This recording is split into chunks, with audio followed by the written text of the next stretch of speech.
Defied out of spite. No overtime, exactly as you say. Many years ago, I worked as a supervisor at a large-scale meat processing plant. There were pros and cons to this job, but overall, I was satisfied. At least until they hired a new production manager. Let's call him Bob. Bob didn't come from production or even from management. He had an engineering background. I thought, well, alright, I'll give the guy a chance. Honestly, that attitude lasted about 4 minutes. On the very first day, at our very first meeting, he announced that he was going to steer the ship in the right direction. Sure, boss, let's steer the ship that's already sailing just fine wherever it needs to go. He announced that from now on, there would be no more overtime. According to him, we were throwing money away because of the large amount of paid overtime. I asked how we were supposed to handle vacations, sick leave, and so on. The answer was simple. No overtime, no exceptions. Well, if you say so. I should mention the department I worked in was absolutely huge. At that time, my immediate team, we had a total of 70 people. Other supervisors worked in other rooms. In total, there were about 220 employees. I think everyone reading this post is much more perceptive than Bob. And you've probably already realized that with such a huge staff, we never have just one person out sick per day. On average, 7 people are absent every day. As for vacations, the allowable limit is 10% of the staff, but usually about 12 people were on vacation each day. Plus, there were personal days off, early departures, and so on. On Friday, I went to see Bob for the last time. I informed him that next week we would be short 19 people. And once again, I asked for permission to authorize overtime. In response, a categorical refusal. I thought about going over his head, but in the end decided it was better not to. Let him drown in his own decision. I didn't schedule any overtime. Workers came up to me and asked in surprise, "Boss, are you sure there won't be any overtime next week?" That's right, that's what Bob decided. The next week arrives. 2 production lines came to a halt. Bob bursts into my office angrily and demands to know why 2 lines aren't working. Is there a breakdown somewhere? No, Bob, there's just no one to work on them. He mumbles something about proper planning and staffing. I reply, I asked you several times to approve overtime. You refuse me every time. I was just following your instructions. And he stormed out angrily, shouting, "Bring in at least someone." In the end, I had to start calling people and urgently schedule overtime for the rest of the week. Because Bob didn't steer the ship, he sank it. That day, I still couldn't get those 2 lines running. For those who are interested, the downtime of those 2 lines cost the company $120,000. No, I'm not exaggerating. Bob's boss, a man I've known for 10 years, really tore into him.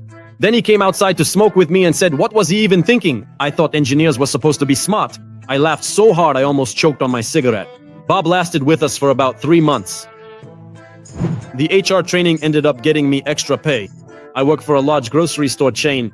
Overall, they're pretty strict about following labor laws, but from time to time they don't fully understand what they're talking about themselves. Before this job, I was the general manager at a very busy brewpub, and before that, the general manager of a 14-screen movie theater. So I also have a pretty good grasp of labor law. In both of my previous positions, I handled a ton of HR-related issues. Some time ago, we had mandatory training for managers on the proper procedure for documenting employee absences from shifts. During the training, our regional HR asked all the department managers, "What do you do if an employee sends you a message?" I answered, "I ignore the message." "Hey," Charles said, "no, you have to tell them to call our absence notification line. You need to inform them that they are required to leave their name, employee ID, and specify their shift." I asked, "Am I required to do this?" HR, "Yes, you are." "All right, and can you send us this information by email after the session?" They sent it. About 3 months later, a new employee somehow got hold of my phone number, which, by the way, really annoyed me, but that's another story. And he wrote that he wouldn't be able to come in for his shift the next day. I replied, "Please call the absence notification line, leave your name, employee ID, and the shift for the next day." When I was at work, I submitted a request to the timekeeper for payment for 1 hour of work. This all happened on Wednesday, and that week Wednesday was actually my only day off, where I live. If you work even 1 single minute outside of your scheduled hours, the company is required to pay you for a full hour. In addition, since I already had 6 other workdays scheduled, this counted as another full workday for me. So my entire Sunday shift was paid at time and a half simply because it was my 7th consecutive day of work. This all happened within a full work week from Monday to Sunday. About a week later, I was called into HR to discuss what they called an abuse of the system. They wanted to give me a disciplinary action because due to a single text message, I received an extra $200 in my paycheck. The standard hourly rate is $40 an hour, so 8 hours at time and a half is a total of $160 plus $40 for Wednesday. I told them that they themselves had instructed me to work on my day off, and if they actually intended to punish me for that, we could meet in court. And then they'd have to pay a significantly larger amount. Then I reminded them about the letter they sent. where they detailed exactly what we should do if an employee sends us a message about being absent. I said that I really value having a good work-life balance, and even 1 minute of work is still work, and I expect to be paid for every moment that I work. They replied, "All right, we need to call the head of the HR department and discuss this matter. We'll get back to you later." They never got back to me, but the pay for that period was correct. And a week later, they sent an additional letter to management instructing them to inform their teams that employees are forbidden to message managers outside of working hours. And that if any questions arise, they can call the store. And then the store will decide whether it's important enough to contact us on a day off. My time is my time, and I get paid for it. Fortunately for them, they never tried to get back at me. It's a shame because I wasn't bluffing when I said I wasn't afraid to consult a lawyer. That could have turned into a nice payout for me. He told me to strictly follow the rules, and that's exactly what I did. And now the store is short-staffed, and I'm the one taking the blame. Yesterday, exactly at 5 p.m, I closed the register, even though there were still about 8 people in line. And now the manager is acting like I'm the one who caused the financial crisis. It all started a few weeks ago. I stayed 15 minutes late because a colleague was stuck in traffic. Otherwise, the checkout area would have been left unattended. Customers would have just been standing in front of a closed register. I didn't hesitate, I just stayed. And the next day, the manager called me into his office and gave me a lecture about controlling the payroll fund, and about how I have no right to work outside of my scheduled shift. He kept going on about structure as if we were taking part in a military operation instead of selling frozen pizzas. I said I understood, and from now on I would stick strictly to the schedule. Now fast forward to yesterday. My shift is from 9 to 5. Almost at 4 p.m, the cashier for the next shift lets us know she won't be coming in. Her child got sick at school. Meanwhile, the manager is deep in the back room doing inventory, looking exactly like someone who is guarding a top-level state secret. By 4:45 p.m, the line at the register starts to grow. Beer, ice cream, a woman with an expired coupon from 2022 that she always uses. I'm working without a break. At 4:56 p.m, the manager shows up and asks me to stay until he finds a replacement. At that moment, I literally froze. After all, last week this was unacceptable. What changed? I calmly reminded him that I am not allowed to work outside of my scheduled hours and that I am required to follow the structure. That forced smile appeared on his face.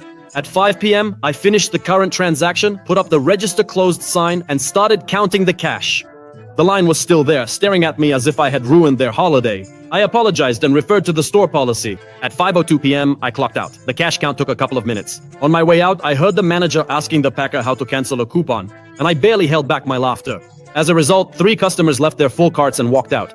One of them was worth about $200. That same lady with the coupon demanded to see the manager, which was especially hilarious because the manager was him, and now he had to deal with her himself. Today he called me in and said that I embarrassed him and hurt the store's performance and that I should have used common sense. Common sense, how funny. A week ago, common sense was considered a violation, and now following its direct instructions is also a violation. He claims that I understood what he meant, though I don't recall his words ever including "unless it's inconvenient" for me. He's now threatening me with formal disciplinary action for doing precisely what he originally asked me to do. And suddenly, voluntary overtime has mysteriously appeared on next week's schedule. It's interesting how quickly the rules bend when the problem concerns him personally. Now the packer can barely hold back laughter every time he walks past him. And that's probably the only upside to this whole story. I wasn't rude to anyone and simply followed the regulations. No more, no less. But I ended up being the one at fault. Don't want to resolve the issue quickly? Alright, then we'll go the long official route. I work as a field IT specialist for a company. Mostly I deal with user hardware and the network. Most of the requests are along the lines of "nothing works" and "have you tried turning it off and on again?" Sometimes it gets tiring, but overall I like the job. My personal nightmare, like for most IT specialists, is printers. And of course, the call comes from the office at the very edge of the campus. And it's because of the printer. I dress warmly, grab my tools, and head over there. I arrive and hear the usual. Everything's gone. We urgently need this printer. Even though, out of the usual 12 people in the office, only 3 are actually here today because of the cold. And there are actually more printers there than people present. Nevertheless, I do my best. I clean the printer, replace the rollers, check the settings, everything that usually helps fix the problem. But not today. This thing keeps crumpling and jamming the paper. I tell the employee who submitted the request, "We'll have to replace it." Then come the usual sighs and drama, and I drag myself back to the workshop for a new printer. I prepare the replacement, set it up, connect it to DHCP, check that everything works, and so on. But when I get back to the spot, I see that the network cable has fallen behind the massive filing cabinet. And of course, the wall socket is located right in the center of this 6-meter-long cabinet. You can't reach it from either end. The cabinet itself is so heavy that I couldn't move it, even if someone helped me. I inform the office employee about this and she just absolutely explodes. Turns out that this printer is the only one they ever use, and of course it's a mere 3 meters closer to her desk, and And we, the IT department staff, are simply obligated to get it up and running right now. Even though I have exactly the same model and there's no difference, I didn't argue. I apologize and explain. I can't reach the cable and I can't safely move the cabinet. I can temporarily set your computer up to use another printer. And tomorrow I'll bring a special tool that will let me get the cable. I'll connect it and by Monday everything will be working. She replies, then who should I call to have the cabinet moved today? I explain? That's a matter for the building maintenance service. But if it's not an emergency, they have standard working hours. Their response time is 24 hours. And on weekends, they're only on call. So tomorrow they won't be here. And no one will move the cabinet before Monday. She still insists that we call them. And this is where malicious compliance begins. I call the maintenance service from my mobile, putting it on speakerphone. I manage to catch one of the guys before he leaves. He speaks to both of us. Yes, the earliest is Tuesday. At least 2 people are needed. The IT guy can't help. It's not his area of responsibility. I'll submit a request now. Pause. You can hear him typing something and quietly swearing. Okay, we'll be there on Tuesday before noon unless something urgent comes up. The IT guy. I just need to connect a cable. I suppress a smile, fully aware that the maintenance guy is perfectly capable of plugging in a cable without any help.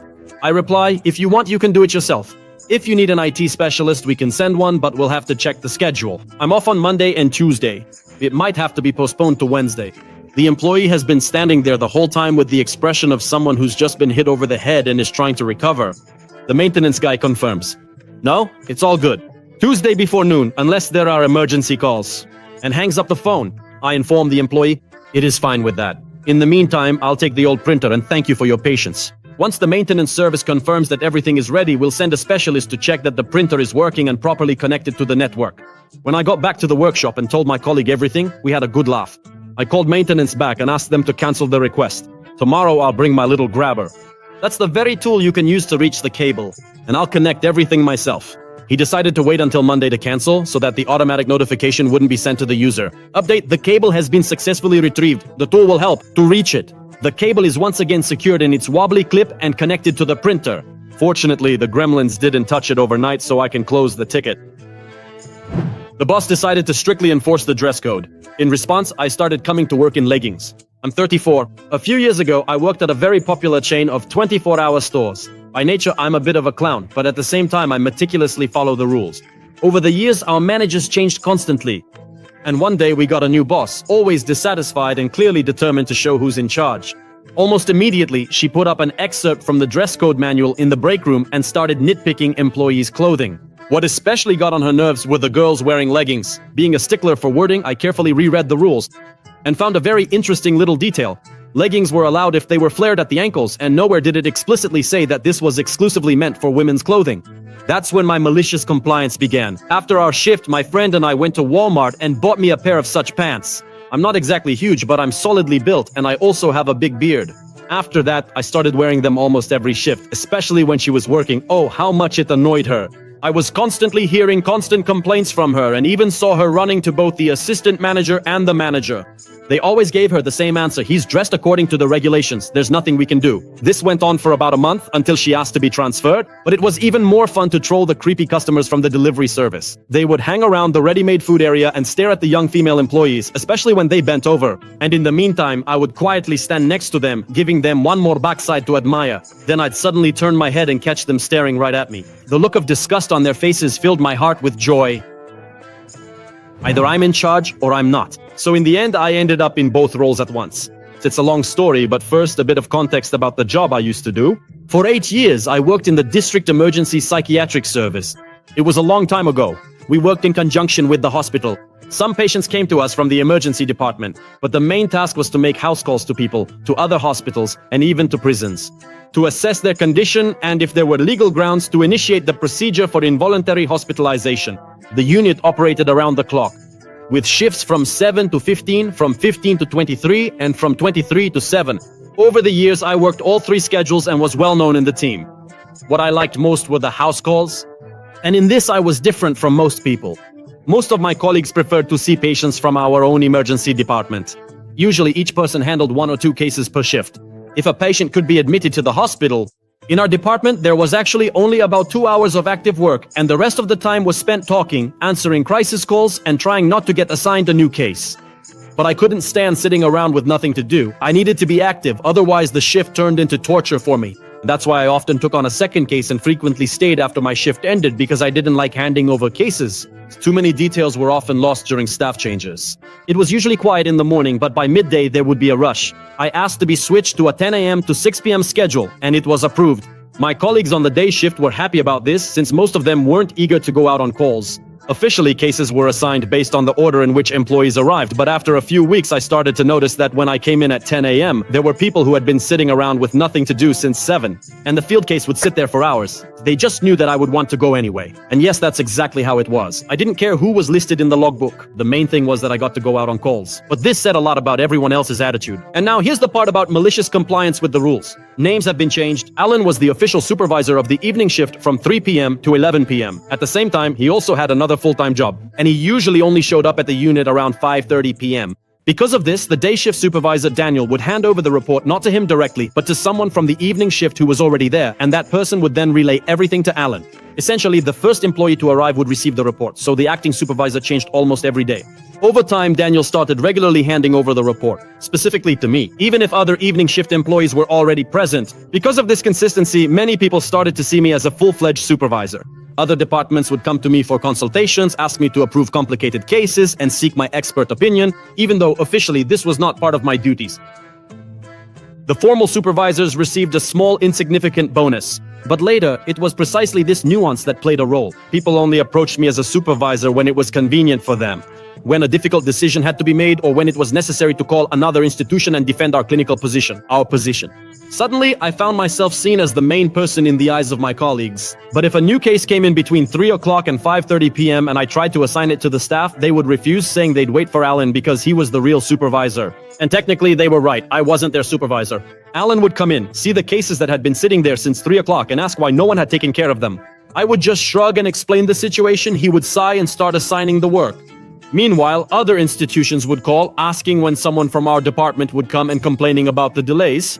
John, the head of the department, found out about these complaints and called me in for a talk. I explained to him that I wasn't a supervisor, neither by position nor by salary, and the staff know that I don't have the authority to demand work from them. He replied that he neither had the appropriate position nor the budget to officially appoint me as a supervisor, which I already understood. I said that I no longer wanted to be the temporary supervisor. Not every day, and really I don't want to be one at all anymore.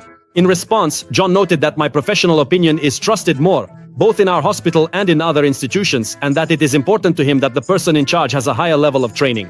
This position required a master's degree, and I was already finishing my doctorate, and that I really take my work seriously. His decision turned out to be simple. He sent me back to the department, which probably looked as if I had complained about my colleagues. He asked everyone for their attention and announced that I had the right to assign cases among the staff. Yes, that's all.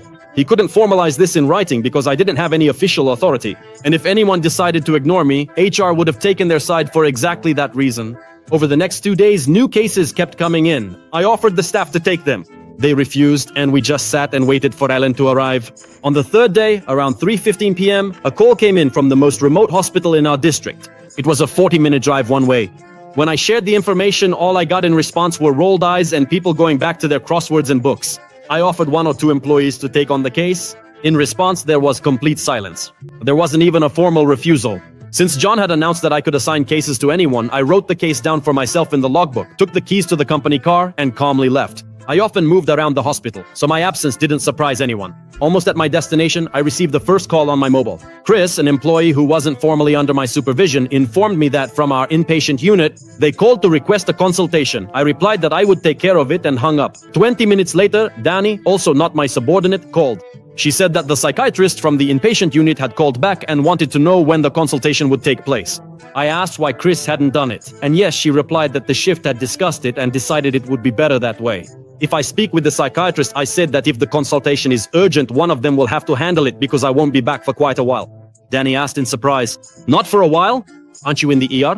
I replied, "I'm at Memorial Hospital. Let Chris handle the consultation," and I hung up again.